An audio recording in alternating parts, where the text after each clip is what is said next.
प्रधानमंत्री श्रीमान नरेंद्र मोदी जी को हृदय से धन्यवाद देता हूं। उन्होंने बड़े किसान हितैषी फैसले किए हैं। तेल पर जब आयात शुल्क लगेगा 27.5%, कुल मिला के सोयाबीन उत्पादक किसानों को पसीने की पूरी कीमत मिलेगी। केंद्रीय कृषि एवं किसान कल्याण मंत्री शिवराज सिंह चौहान ने कहा कि मैं किसानों की तरफ से प्रधानमंत्री नरेंद्र मोदी को उनके किसान हितैषी निर्णयों के लिए धन्यवाद देना चाहता हूं। सोयाबीन और तिलहन के दाम घट रहे थे और किसान इससे चिंतित थे। प्रधानमंत्री नरेंद्र मोदी ने खाद्य तेलों पर आयात शुल्क बढ़ाकर 20% करने का फैसला किया। इससे सोयाबीन और अन्य तिलहन उत्पादक किसानों को मदद मिलेगी। स्थानीय बाजारों में सोयाबीन की मांग बढ़ेगी। इसके अलावा उन्होंने क्या कुछ कहा, आइए सुनते हैं। प्रधानमंत्री श्रीमान नरेंद्र मोदी जी को हृदय से धन्यवाद देता हूं। देश के किसानों की तरफ से उन्होंने बड़े किसान हितैषी फैसले किए हैं। सोयाबीन और तिलहन के दाम पिछले दिनों बाजार में कम हो रहे थे, उसके कारण किसान चिंतित थे।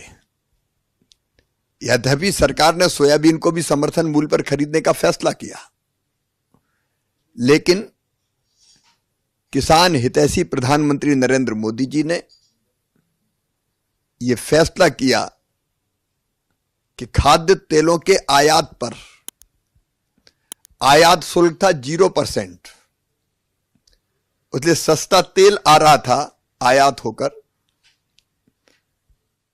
फैसला किया गया कि आयात शुल्क बढ़ा के 20% कर दिया जाएगा और अन्य आयात पर जो शुल्क लगते हैं वो मिला के अब 27.5% आयात शुल्क लगेगा खाद्य तेलों के आयात पर। और इसका परिणाम यह होगा कि हमारे किसानों को, क्योंकि आयातित तेल पर जब आयात शुल्क लगेगा 27.5%, तो हमारे किसानों को जो सोयाबीन और तिलहन की अन्य फसल पैदा करते हैं उसके दाम बढ़ेंगे, किसानों को ठीक दाम मिलेंगे, क्योंकि हमारे स्थानीय बाजार में सोयाबीन की मांग बढ़ेगी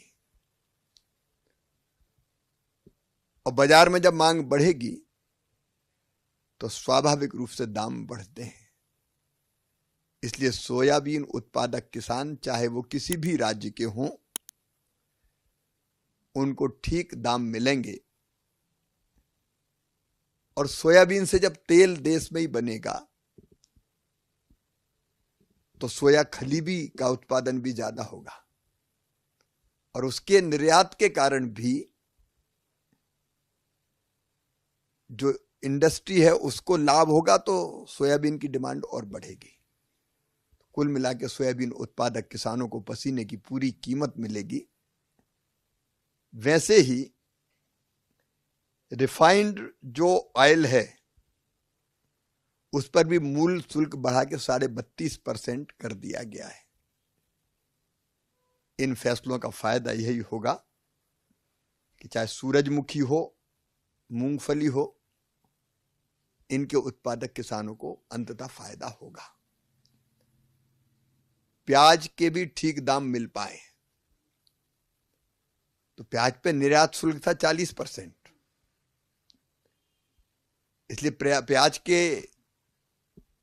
निर्यात में कमी हो रही थी, अब वो घटा के कर दिया है 20%, जिससे प्याज का निर्यात होगा तो प्याज उत्पादक किसानों को ठीक दाम मिलेंगे। और प्याज के साथ साथ एक और बड़ा फैसला किया है। बासमती चावल का हमारे देश से निर्यात होता आया है। पिछले साल भी 48,000 करोड़ रुपए का बासमती राइस हमने निर्यात किया था। मिनिमम एक्सपोर्ट प्राइस जो प्याज पर लगती थी एक्सपोर्ट के लिए, वह पूरी तरह से समाप्त कर दी गई है। 9.5% थी, उसके कारण अब बासमती का निर्यात भी ज्यादा होगा और बासमती धान उत्पादन करने वाले किसानों को बेहतर दाम मिलेंगे, अच्छे दाम मिलेंगे। प्रधानमंत्री जी ने किसानों के पसीने का सम्मान किया है, मैं उनका हृदय से आभार व्यक्त करता हूं। ऐसे ही खबरों के लिए देखते रहें पंजाबकेसरी.com। साथ ही कमेंट सेक्शन में अपनी राय जरूर दें।